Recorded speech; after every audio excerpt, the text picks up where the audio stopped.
I like to keep my piano parents in the loop and make sure they're updated throughout the year, let them know what's going on with their child and how they're getting on with lessons. And I've thought about doing formal reports like school, but I landed upon this system because I don't want to go quite that formal, and it's working extremely well for me, so I want to share exactly how I do it. Now, my fictitious student for today is Clara Schumann, so I am going to see a piece by Clara Schumann tonight, so she was on my mind. I do not have her as a student, unfortunately, but she's going to be our dummy student for today. So this is in Google Docs. I just create a Google Doc, create a folder in my Drive, and create a Google Doc with my student's name in it. And this is the format I use. You're welcome to copy this as much as you like. So up the top here, I've got my studio logo and then just what it is, which is just student progress updates. Then I put the title is just the current semester. So as we go into a new semester, I'll put the current semester up the top and leave this underneath so parents can still refer back to it if they need to.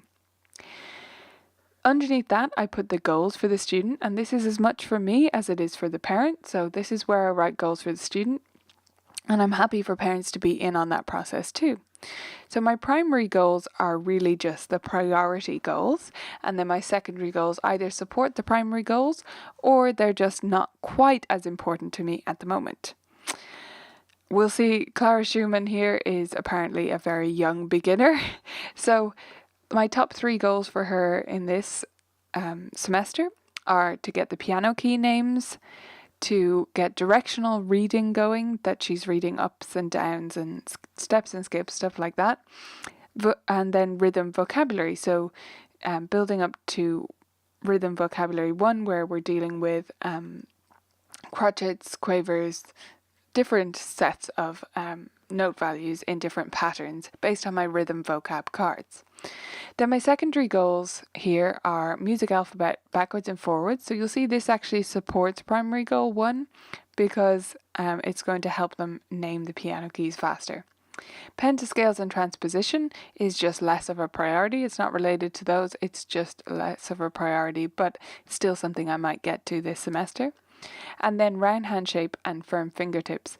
Not that this isn't important, just in this particular example, this isn't a top priority because maybe this student has been struggling with piano key names or reading or something, and I know they'll get there with the technique, but I'm a little bit worried about their reading. Something like that is going on here in this example. Your goals could be completely different, and they should be completely different for each and every student. But I do recommend you stick to just 3 primary, 3 secondary. The smaller the list of goals, the more likely you are to actually focus on them and get them done. Underneath the goals, I put the resources. These are links for parents that are useful for them at the moment. So videos to review, this could be rote pieces or examples of something that I want them to watch or listen to. Listening assignments, that could be downloadable tracks or just where I'm noting that they should listen to a particular CD, something like that. And recommended apps here, I just have Piano Maestro and Easy Music. That could be anything related to theory concepts we're working on or anything else we have going on at the studio. Then I have the current books. I put this note in there just so parents have a quick point of reference for what their kid is currently using and what they need to bring to lessons, in other words.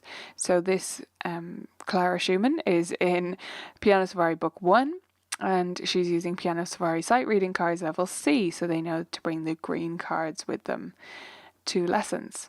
Now, an older student might have several supplemental books, and that's why I have this list here. It's because sometimes it gets confusing as they develop lots of books at home and build up their library. It's hard to know what to bring with them week to week, so that's why I have this here as a quick point of reference. And then underneath this is essentially what I call the progress updates. So here is where I'll write the date. About every 10 weeks or so, I'll write an update, and I just put the date in and I just put some simple bullet points, normally 3 bullet points or so. So like less than 300 words, probably much less, like 200, something like that. And just say how they're going and talk about these goals and how we're getting along with them as we go through the year and through the semester. So that's what these look like. When I'm ready to share it for the first time at the beginning of the year, I'll go File and Share and just type in the parent's email address, either both or one or whatever they ask me to do, and that will share it with them. Then from there, I don't share it with them again. I simply let them know that I've added another update, and they can refer back to it anytime. It's not dependent on me having just added something. They can just refer to this whenever they want. It's always open for them because I believe they should know how their child is going in lessons. And parents have let me know that they really appreciate this, that they otherwise they'd feel like they don't know what's going on, and this is a great way to keep in touch with each other and keep an eye on what's going on and how they can help their child without focusing on a grade or an exam or something like that. That's not what these reports are about at all. So that's how it works. It's a very simple process. When I want to create one for a new student, I just right click and go make a copy, so I can use that basically as a template for the next student and fill in, change the details and all of that. And they're all shared with just the parents that they're relevant to. So I share each individual doc with them. That way no one can see each other's, and it's a nice simple system for me. This is all done in Google Drive, which is totally free up to a certain level of storage, which I haven't even hit yet. So it's pretty much a free system and you should absolutely make use of it. I hope this little tutorial was helpful. It's been a really good system in my studio and maybe it'll be a good one for you too. If you've any questions about how this works and all that stuff, leave them in the comments below. And while you're here, make sure to subscribe so you get the next one of these as soon as it goes live.